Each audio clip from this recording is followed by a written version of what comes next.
Okay, so are you saying that they're solving the problem that is so it does not have to be injectable and it does not have to be injected frequently anymore? Yeah, a good example are the glucagon-like peptides, like the semaglutide, as everyone is familiar with now, probably the Ozempic.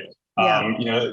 Prior to that, those drugs had to be injected once daily, like the liraglutide, and now you only have to do it once weekly. And the reason that those are getting better are because we're making them more stable and longer acting in the blood. So that's a good example. And now you can even take semaglutide orally as well. And so we're correcting some of those issues with really great science. And that's making peptides much, much more popular.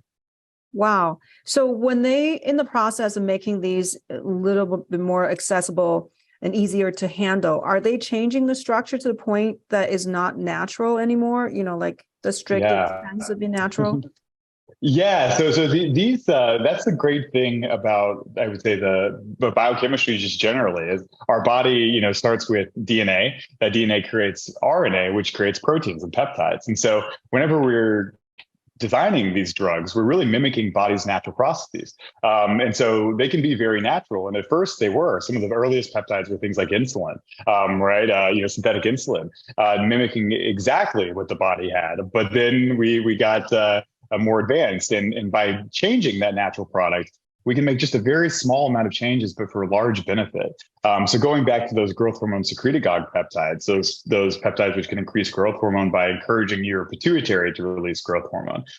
That started out just mimicking exactly our endogenous growth hormone releasing hormone that comes from our hypothalamus.